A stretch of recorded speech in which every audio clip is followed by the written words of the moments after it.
Hello again, and welcome back to Mindlessness, the Power of Articulations, Clinician Series. I'm Dr. Toye Oyelese, and today we're going to wade into some really practical territory. When does verbal articulation therapy shine? And just as importantly, where do we need to avoid it or use it with extreme care? If you stuck with me through the last few episodes, we've talked theory, the why behind mindless repetition, and exactly how to facilitate the 6-step protocol.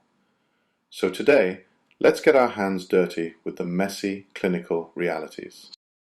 Now, having worked in so many different settings, from rural health posts up north to the chaos of urban clinics, I've seen firsthand that not every tool is for every job. With verbal articulations, there are 3 buckets where I see particularly strong results. The first is mild to moderate depression and anxiety, especially where a patient's cognitive resources are stretched thin. You probably know the drill.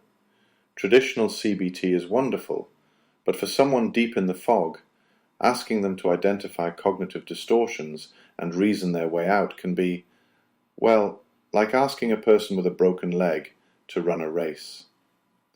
Sometimes we don't need them to understand their way out. They just need to keep saying, "I will have hope," "I will move forward," or even, "I will be calm." Something I learned early on, and I want to emphasize this, is that during an acute crisis, insight just isn't an option. I actually started using articulations with patients in crisis. Picture this. Someone in total overwhelm, barely able to string together a thought, but still able to repeat after me, slowly. "I will survive. I will be okay." It's not a shortcut for crisis assessment or safety planning, but it is a stabilizing tool that buys time. An anchor. Like, when everything else is falling apart, sometimes you have to give patients something simple to hang on to. Another area, and this one's close to my heart as someone who spent a lot of time with patients who have done all the work and are still stuck, is treatment resistance. Some folks, honestly, they could write a book on their anxiety patterns, but knowing isn't doing, right? The articulation approach, and sorry, I'm not trying to sound like a salesman, skips all the insight and just lets the patient do something. If this is you, or your patients, I always frame it gently. Let's try an approach that's about doing rather than understanding.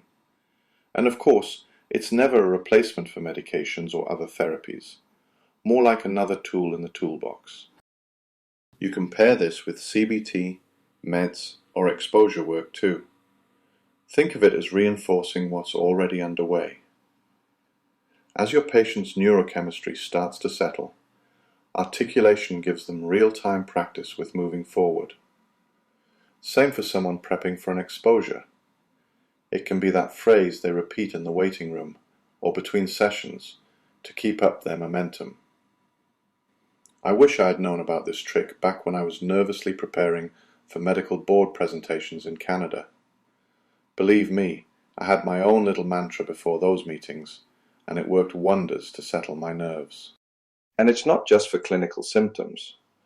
I've seen this approach help students with test anxiety, new grads about to start residency, even professionals gearing up for high-stakes performances. Sometimes articulations like, "I will be focused and clear," or "I will perform at my best," can really help foster that sense of stability and confidence as we step into the unknown. Actually, if I'm honest, I caught myself whispering something similar before doing this podcast. So, practical, real-world applications, that's where it shines. But, big but here, just because you have a hammer doesn't mean every problem's a nail. Let's talk about cases where this method doesn't fit. Straight off, active psychosis.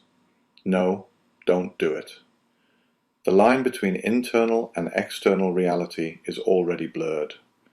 If you start repeating things, you can actually make the confusion worse, or accidentally contribute to delusional thinking. In those moments, stabilization must come first. Get your psychiatry consult, get symptoms controlled, and only then maybe consider if there's a place for articulations. Patients with severe dissociative disorders are another group where this method is, at best, a poor fit unless you've got advanced training. DID, severe depersonalization, these patients don't have a singular internal narrator, so to speak. Articulations assume a fairly unified self, and if that's missing, repetition may do more harm than good, or at least not work as intended. Please refer to dissociation specialists. It's really outside the job description for most generalists. Then we have active suicidality. I know this should go without saying, but just for everyone's peace of mind, verbal articulation therapy is not a crisis response for suicidal ideation with intent or plan. The patient's safety comes first. Standard protocols, safety planning, hospitalization if need be. Down the line, when things are calm, sure, articulations might support ongoing recovery, but not in the eye of the storm. There's another layer of nuance with trauma and personality disorders. For survivors of complex trauma, the forward-looking nature of, say, "I will be safe," can actually help stabilize. But here's the real catch. Trauma survivors might have a tricky relationship with taking direction, being told what to say, or even with the sound of their own internal voice. I learned the hard way. If you don't give complete control over the articulation, you risk re-triggering or creating resistance. Autonomy is crucial. Let them choose the words. If it feels wrong, you have to be willing to stop or adjust. Personality disorders, especially cluster B, are even more complex. Clinical energy shifts in the room. Idealization and devaluing happen fast. One week it's a miracle, next week it's garbage. Grandiose or relationally charged articulations can backfire. Again, articulation work might be possible, but only as part of a larger treatment plan, with a whole bunch of safeguards in place and lots of clinical humility. Now, if you've made it this far in the series, you know I care a lot about clinical ethics. Verbal articulation therapy is powerful precisely because it bypasses conscious resistance. That's the appeal, but also the greatest risk. So we owe it to our patients to spell out what this method actually does, and how. In other words, informed consent isn't optional. When you teach the framework, don't just recite steps, explain the context. This method works by getting past your conscious analysis. It's designed to influence your mind whether or not you believe every word at first. Do you understand, and do you consent? I always check for confusion.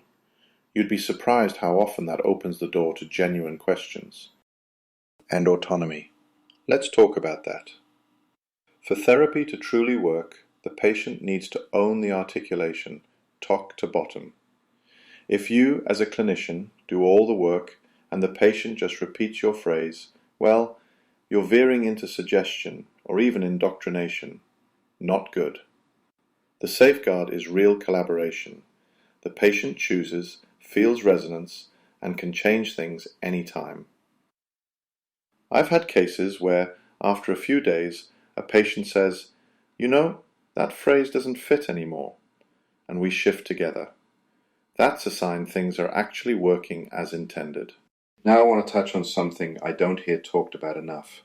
This whole area around manipulation. The very mechanism that lets us help can just as easily harm if misused. Back in Nigeria, I remember noticing how advertising campaigns used phrase repetition. New dawn, new dawn, new dawn. Eventually, you find yourself repeating it without even meaning to.